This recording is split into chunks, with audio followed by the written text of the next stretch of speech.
Hello everyone, I'm Captain Logan. It's not Spawn year. It's day 29 of my comic review video day calendar, and I'm going to level with you. I'm absolutely exhausted. I've been streaming all day.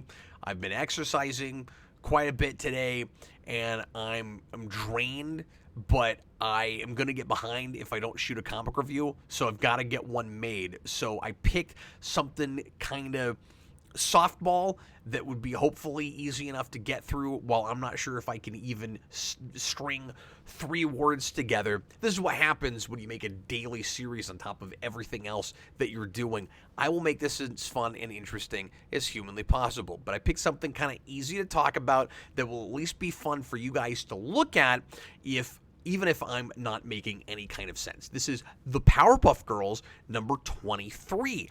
And this is, of course, more of a niche thing. Not everybody's going to care about this, but I love the Powerpuff Girls, and these are in my collection, and I have not read enough of these, and I haven't got to talk about enough of them.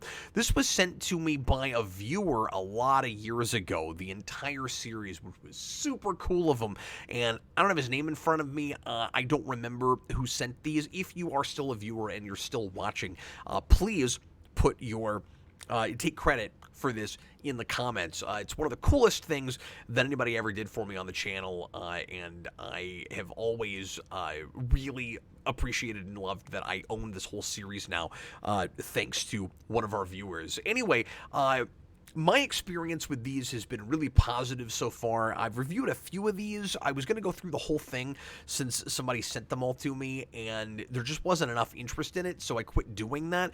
And of course, I don't know if there's going to be any interest in this, but it's not Spawn year. I'm reviewing lots of things from my collection that may or may not spark any kind of interest. I'm not worrying about view count. I'm just making these and putting them out. It's been a lot of fun for me at the very least, and thanks to you if you've been keeping up with this show. But anyway, my experience with this has been a lot of issues that I don't know how they weren't episodes of the TV show. This series is so wonderfully authentic to the pacing and the spirit and the energy of that show.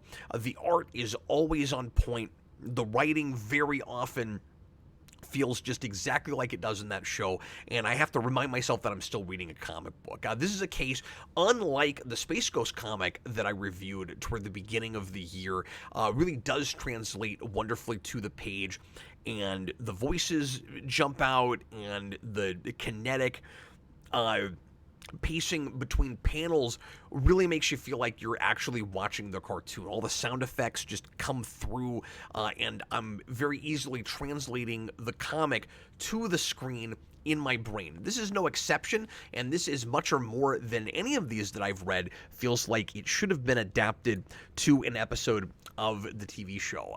So on the cover here, you've got the mayor saying, "I bet Townsville," and the girls are saying, "No, mayor, don't." Of course, the Powerpuff Girls are in tandem all together, kind of one singular being, one singular character, and each of them, of course, has their own personalities, but they kind of make a unit. So they're not interchangeable, but they're almost each an aspect of one person's personality, and I think it's kind of interesting that this cover really encapsulates that, where they're finishing each other's sentence or creating a sentence altogether because they kind of operate as one single unit. This cover does a really good job of giving you an idea of what the gag is and what the story is going to be about without spoiling exactly a scene that happens. And I've been talking about this a lot this year, but this is another one of those covers that doesn't show you a scene that is exactly in the comic, but gives you everything that you need to know to prime you for the ideas and the situation. So the girls don't actually try to stop the mayor from giving up Townsville in a game of chance, but he does indeed do that, and it's not even this game. It has nothing to do with poker. You would assume, looking at this cover and looking at the title of the story, Amoeba Las Vegas, that the whole thing is going to take place in a casino, and that it's going to be some amusing light satire about gambling. And it is about gambling, but it's not about casinos, really. So the Amoeba Boys are an odd villain to try to tell stories about because there's never anything at stake, and that's the joke. The joke is the Amoeba Boys can't get anything right. They're the worst criminals there are, to the point that you almost can't even consider them criminals. They're only criminals because they want to be. Like, they do bad things and take things from people if only they could figure out how to even put one foot ahead of the other. They don't actually really have feet, so, that's not accurate. There's actually a whole joke made about the fact that they don't have limbs, and that the Powerpuff Girls also have appendages that are unusual and not like normal people's appendages, and we'll get to that because it's the best joke in the whole thing. But real quick, very simple story. The Amoeba Boys think they have won the lottery because they have lottery tickets, and they think that immediately means that they have won the lottery. And they take them to their lottery tickets to a convenience store, and the guy who runs the place says, you don't have the winning numbers. And they're like, oh no, rats. And they just leave. And they don't steal anything because they're terrible criminals. And then they go, hey, what are we going to do with ourselves now? And they're also just upset because the lottery is a scam, and they wish they could scam people like the lottery does. There is some really great satire here about gambling and the way the wool is kind of pulled over people's eyes, and people are preyed upon by companies and even the government, really, with lotteries in believing that they have a better chance that they do at winning big money, of course. And so they you can kind of read some euphemisms into some of the terminology that's used here. They put together a shell game, and you can tell that the writers are thinking about the actual scam of a large shell game, but it's just these idiot wannabe crooks that put together a literal shell game, and they're stupid enough to not only not leave the ball out of the shells entirely, because they're not going to be able to do any sleight of hands. They're not that clever in sleight of hand. They're not that clever, and they also don't have hands. And they put a ball, not only do they not leave it out, but they put one underneath every single shell. So every time people come up to their table, they lose money on them, and everybody that leaves gets a lot of money from them. So then the Powerpuff Girls show up, and they say, and Bubble says it's a walnut sale. Every girl gets an amusing moment here, particularly Bubbles, who's always been my favorite, and when she gets wonderful, memorable, quotable lines, I get very excited, and this just got me wanting to go watch the Powerpuff Girls. I love this material. It's so much fun. And they, you realize here that again, the Amoeba Boys have put a ball under every single walnut shell. And so they get all the money, and Bubbles and Blossom says, let's go donate this to the zoo, which is hilarious, and the zoo will come back later. So the whole idea here, and I love the way this is structured, by the way. We're about halfway through the comic, almost already, about a third into half, and it's going to take kind of a turn.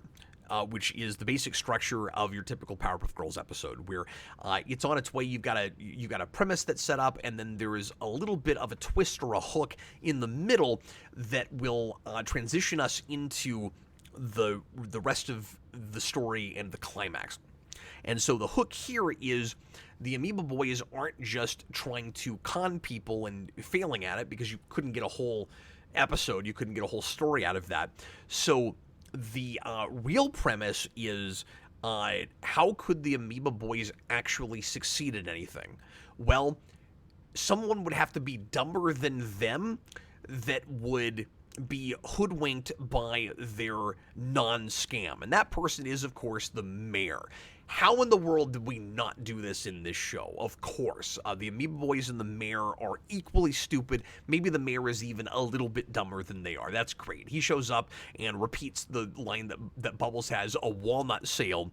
We're very often in that show kind of paralleling Bubbles and the mayor, where they're both very innocent, naive kinds of creatures, but one of them is a little bit more streetwise than the other, and that's Bubbles, and that's how insanely not streetwise the mayor is. So, of course, the mayor somehow, and I love that it's done off screen because it doesn't make any sense, and this is the kind of absurdity I love so much from this show. The mayor somehow loses the shell game. There's a ball underneath every shell, but he doesn't manage to figure that out. And so he loses the key to the city. That's the last thing he has, and so he bets it.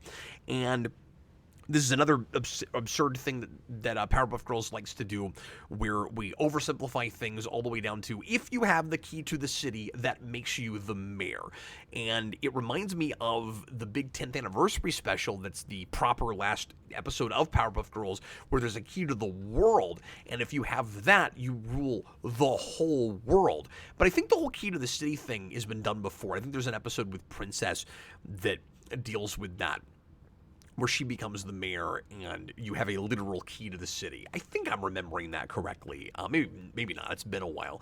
But anyway, so the Amoeba Boys are like, well, what are we supposed to do? And now we're running the town. And they're apologizing to Miss Bellum for the fact that this happened, which is hilarious. Like, they're self-aware enough to know that their being mayor is a bad idea. And then there's a bit that's probably the only joke that I don't know how I really feel about it. It's maybe a little too absurd, but I don't know. I mean, it is funny, but they're supposed to do ribbon cutting. And so they go around and they find giant ribbons and they cut them, and there just happens to be a ribbon, like for a ribbon cutting ceremony at a business, in front of all of these conveniently dangerous places to have a ribbon in front of. Why do all these places suddenly have ribbons in front of them? So there's a giant ribbon in front of a bridge, and they cut it, and then all these cars go off into the water.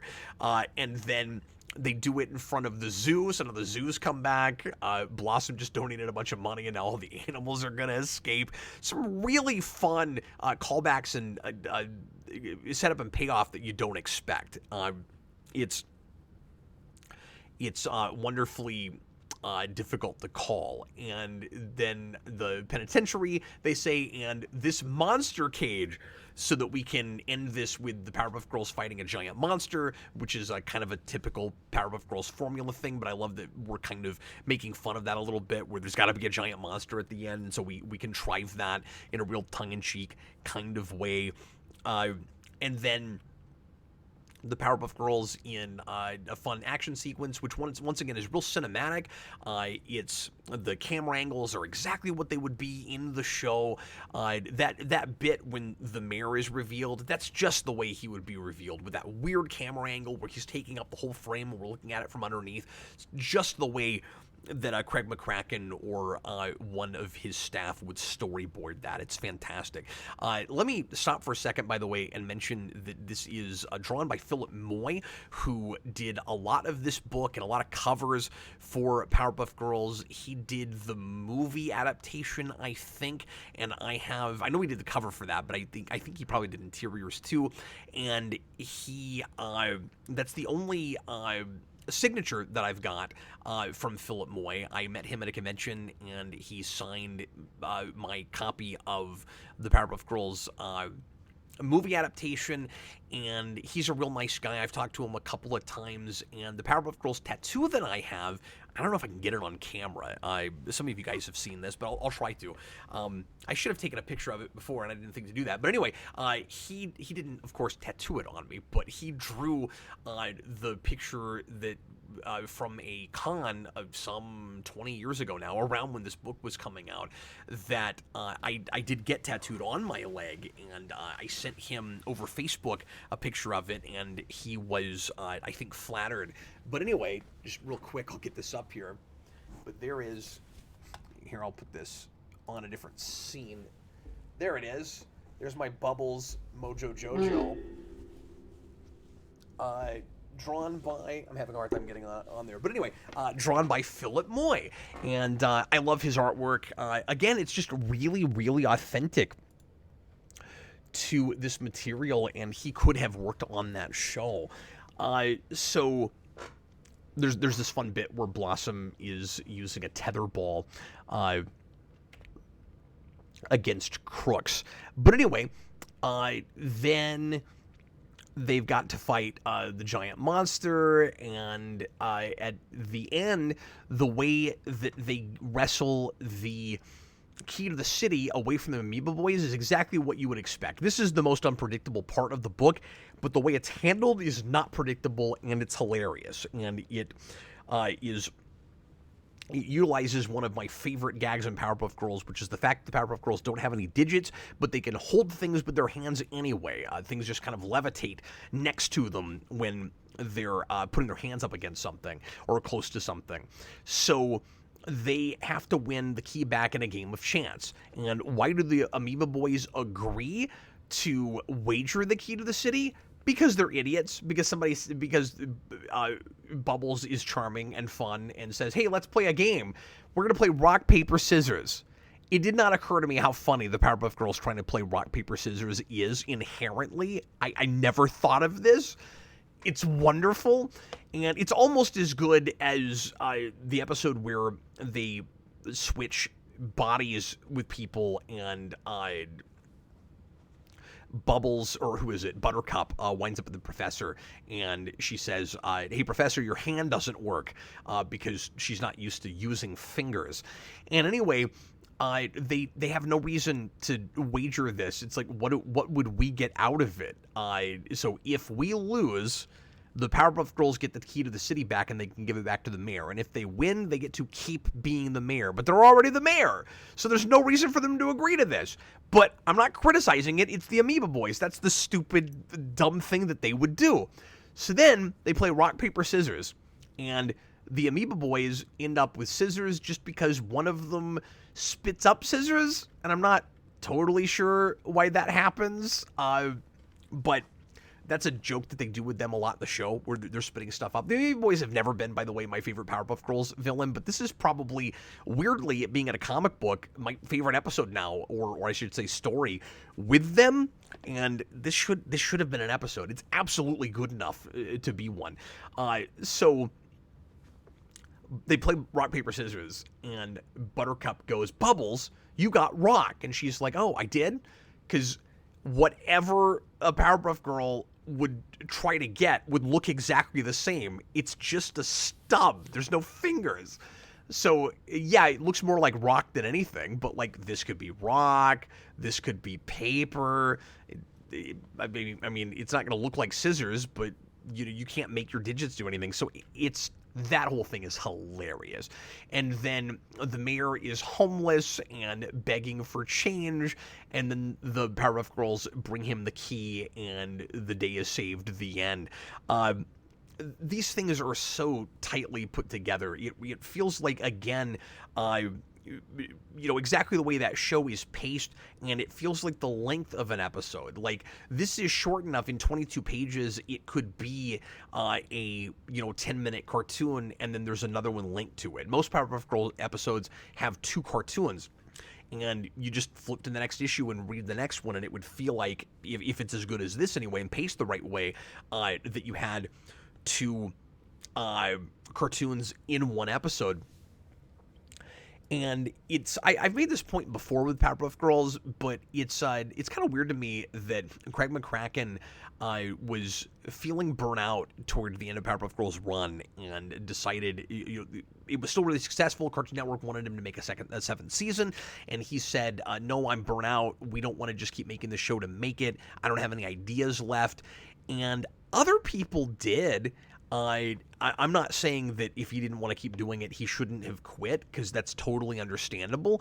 But at the same time, there are some episodes of that show that kind of feel like it's running out of steam. And if it had gone to, and this never happens with this stuff because this is, an all ages comic that is not meant to be adapted anything. This is supposed to be supplementary material for the cartoon show. But man, I kind of wish an exception had been made with this, because the series is so good that some of these comics had just been adapted 2 episodes. Anyway, I have so much fun with these, and did not mean to make this almost the length of the minute-wise, the page count of this comic, but it's fun to talk about, and I really enjoyed it. I hope you did too. I'm going to get going, but I will bring you another one tomorrow, and hopefully I'll be a little less out of sorts and more with it, and I can talk about something that's not a kids comic probably, but I love kids comics, and I will definitely do more of those this year. Thanks a lot for watching, and I'll see you again tomorrow. Happy reading, everybody.